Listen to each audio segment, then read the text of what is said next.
Option, এক হাতে 1 লক্ষ টাকার মোবাইল আর এক হাতে হাদিয়া স্বরূপ 350 বা 400 টাকার কোরআন শরীফ। তোমাকে অপশন দেওয়া হলো যে তুমি একটা বস্তু ফালাইয়া দাও। কোন বেদিনে তোমাকে দিল যে ফালাইয়া দাও, কোনটা ফালাইবে? হ্যাঁ, কথা কয় না কেন? কোনটা ফালাইবেন? কোরআন ফালাইতে কেউ আছে নাকি? আছে কেউ? কেউ আছে? কেউ নাই। কারণ সে বলবে তোমার দাম 1 লক্ষ টাকা হতে পারে, আর এই কালামুল্লাহ শরীফ এর দাম 400 টাকা হতে পারে, কিন্তু আমার জীবনের চাইও দাম বেশি। একবার জোরে বলেন সুবহানাল্লাহ। সেই জন্য তো কবি বলেছেন, মাদ্রাসার তালবে ইলমেরা জানে, সব কিতাবों से भला कुरान है, सब किताबों से भला कुरान है, ये हमारा दीन है, ईमान है। सब किताबों से भला कुरान है, ये हमारा दीन है, ईमान है। हम करेंगे इसकी इज्जत और अदब जिस्म में जब तक हमारी जान है। जोरे बोलेन अल्लाहु আকবার। মুসলমান কালামুল্লাহ শরীফ বুকে রাখতে পারি, কিন্তু গলা কাটাইতে রাজি কোরআন শরীফের একটা হরফের বেদবি সহ্য করব দিব। কোরআনের যারা বিরোধিতা যুগে যুগে করে গেছে, তাদের সম্মান এই দুনিয়ার মধ্যে বাড়ছে না কমছে? কথা কোন? বাড়ছে না কমছে? কোরআনের অপব্যাখ্যা যারা করেছে তাদের সম্মান বাড়ছে না কমছে? আচ্ছা বলেন তো, কোরআন কে ভালোবাসা মুখ দিয়া খালি বললে যে আমি ভালোবাসি ভালোবাসি আমি ভালোবাসি, তোমার কাজ কর্ম কিছুই নাই, তাহলে ভালোবাসা হবে? হবে? মুখ দিয়া তো খুব বলি কোরআনের পক্ষে আছি। আচ্ছা বলেন তো, কোরআনের মেহফিলে আইসা যারা এখন পর্যন্ত এইখানে আসে নাই, তারা কোরআনের পক্ষে না বিপক্ষে? তাদের ব্যবহারে কি বোঝা যায়? কথা বলুন, কি বোঝা যায়? সম্মানিত বাবার, আমি তা বলি না, কিন্তু আপনারা বুঝে নেন, আপনারা পক্ষে আছেন না বিপক্ষে, যারা এখানে আসেন নাই। সম্মানিত বাবারাও মুসলমান, মুসলমান বলে নাম রাখেই মুসলমান হওয়া যাবে না। কোরআন সুন্নাহ আলো নিজের জীবনের মধ্যে ফিট করলেই সে একজন প্রকৃত মুসলমান হওয়া যাবে, আমলদার হলে, তাছাড়া মুসলমান হওয়া যায়।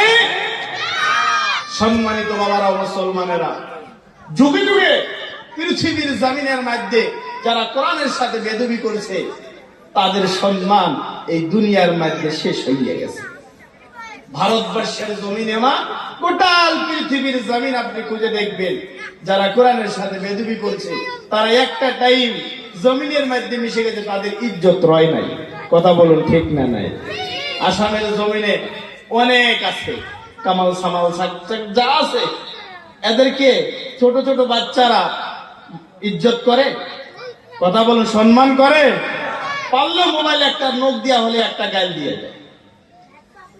হ্যাঁ, একটা নোক দিয়া বলে একটা গাল দিয়ে দেয়। কারণ কি? তোমার ইজ্জত নাই।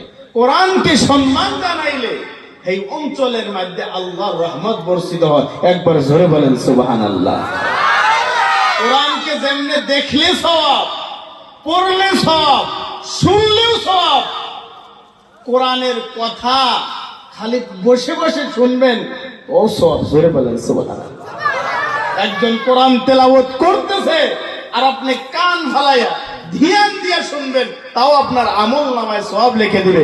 জোরে বলেন সুবহানাল্লাহ। সম্মানিত বাবারা ও মুসলমান, আমি বলেছিলাম পৃথিবীর জমিনের মধ্যে রে কালামুল্লাহ শরীফ, পবিত্র কালামুল্লাহ শরীফ এমন দাম মুসলমান রে, আল্লাহ রাব্বুল আলামিন এই পবিত্র কালামুল্লাহ শরীফটা প্রস্তাব দিল, পাহাড় আমি তোমার উপরে নাজিল করতে চাই।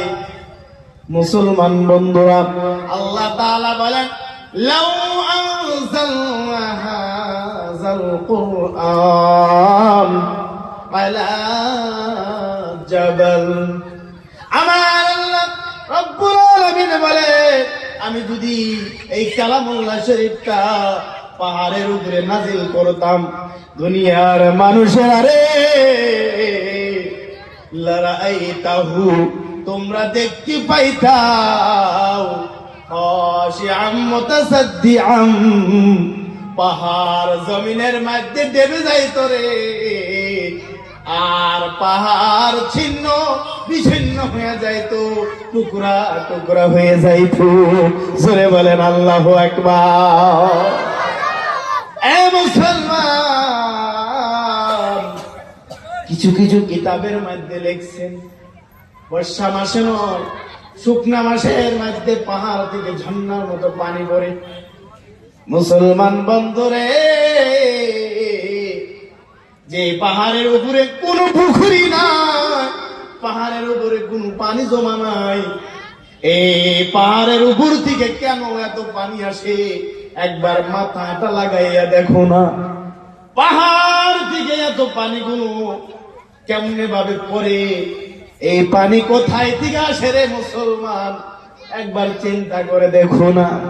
হ্যাঁ, এটা হলো মহান রব্বুল আলামিনের ভয়। কার ভয়? কথা বলেন কার ভয়? মুসলমান, এটা হলেন আল্লাহর ভয়। মুসলমান, আল্লাহকে চেনার জন্য পারে গেলেও চেনা যায়। আল্লাহকে তুমি রব বলে ডাকবা, আল্লাহকে পাওয়া যাবা। আল্লাহকে গাফুর বলে ডাকবা, আল্লাহকে পাবারে। আল্লাহকে তুমি রহমান বলে ডাকবা, আল্লাহকে পাওয়া যাবা। আল্লাহকে তুমি লতিফ বলবা, রহিম বলবা, আল্লাহকে পাওয়া যাবা। আমার আল্লাহ বলেন বান্দারে, পবিত্র কালামুল্লাহ শরীফ খুলে এক থেকে যদি পড়ো, যেই শব্দ পড়বা সেই শব্দের মধ্যে আমি আল্লাহর পরিচয় পাওয়া যাবে। জোরে বলেন সুবহানাল্লাহ। মুসলমান ও বন্ধুরে, দুনিয়ার মধ্যে কিছু বেধর্মীরা প্রশ্ন করতে পারে আল্লাহ কোথায়, আল্লাহ কোথায়। আপনি যদি প্রশ্ন করেন আল্লাহ, এখন প্রশ্ন করতে পারেন আল্লাহ কোথায়, আল্লাহ কি করতেছে। আমি শর্টকাটে বোঝানোর জন্য বলি, আমি একজন ব্যক্তিকে বললাম দাঁড়াইয়া যাও, সে দাঁড়াইয়া গেল।